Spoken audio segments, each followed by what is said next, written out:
നമ്മുടെ ഫ്രിഡ്ജ് ഇതേപോലെ നല്ലോണം അടയുന്നില്ല എങ്കിൽ ഇപ്പോൾ ഞാനിതാണ്ട് പേപ്പർ കഷ്ണം വെച്ച് നോക്കാം.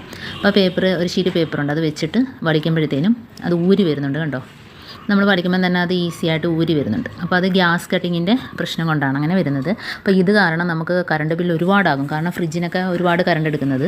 അപ്പോൾ കൂടുതലും ഇങ്ങനെയൊക്കെയുള്ള എയർ ഇങ്ങനെ പുറത്തോട്ട് പോകുന്നതുകൊണ്ട് നമുക്ക് കറണ്ട് ബില്ല് ഒരുപാടാകും. അപ്പോൾ അങ്ങനെ ഇല്ലാതാകണമെങ്കിൽ നമ്മൾ ഇതേപോലെ ഡോറിൻ്റെ ഭാഗത്തുള്ള ആ കരിമ്പൻ പിടിച്ച സ്ഥലമുണ്ടല്ലോ, ആ റബ്ബറിൻ്റെ ഇടയിലൊക്കെ ഒന്ന് ക്ലീനാക്കി കൊടുക്കാം. അപ്പോൾ അതിനായിട്ട് ഞാൻ ഒരു കോട്ടൻ്റെ കഷ്ണം തുണിയും അതിനകത്ത് ടിഷ്യൂ പേപ്പറും ഇട്ടിട്ട് ബേക്കിംഗ് പൗഡർ ഇട്ട് കൊടുത്തിട്ടുണ്ട്. ഇനി അതിനകത്തോട്ട് നമുക്ക് കുറച്ച് ഉപ്പിട്ട് കൊടുക്കാം. അപ്പോൾ നല്ല അഴുക്കുള്ളതുകൊണ്ടാണ് ഇങ്ങനെ ചെയ്യുന്നത്.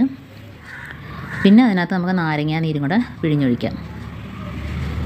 അപ്പോൾ ഇതിന് മുമ്പ് ഞാൻ ഫ്രിഡ്ജ് ക്ലീൻ ചെയ്യുന്നതിൻ്റെ വീഡിയോ ഇട്ടിട്ടുണ്ട്. അത് ഞാൻ ഈ വീഡിയോയിൽ കമൻറ്റ് ബോക്സിൽ പിൻ ചെയ്ത് ഇട്ടേക്കാം. അപ്പോൾ ആവശ്യമുള്ളവർ പോയി കാണുക. അപ്പോൾ അത് ഫ്രിഡ്ജ് ഇതേപോലെ കരിമ്പിൻ ഒക്കെ കളയാനുള്ള നല്ലൊരു സൊല്യൂഷൻ ഉണ്ടാക്കിയാണ് ഞാൻ അന്ന് ചെയ്തത്.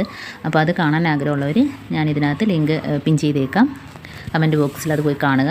അപ്പോൾ ഇതേപോലെ നമുക്ക് ആ ഡോറിൻ്റെ ആ കരിമ്പിനടിച്ച ഭാഗത്ത് ഇതേപോലെ തേച്ച് കൊടുക്കുക. അപ്പോൾ തേക്കുമ്പോൾ നല്ല ഉണങ്ങിയിരിക്കുകയായിരിക്കും, നല്ല ഹാർഡായിട്ട് ഇരിക്കുകയാണെങ്കിൽ നമുക്ക് ആ ഭാഗത്ത് കുറച്ച് വിനാഗിരി ഒഴിച്ചു കൊടുക്കാം.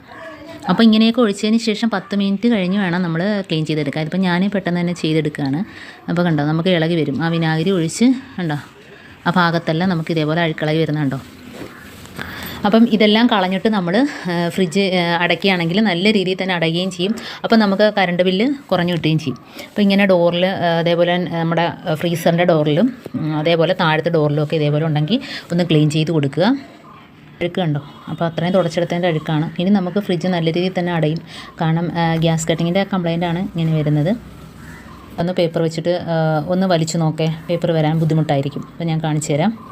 കണ്ടോ, പേപ്പർ വരത്തില്ല, വലിച്ചാൽ തന്നെ അത് കീറിയേ വരത്തുള്ളൂ പേപ്പർ.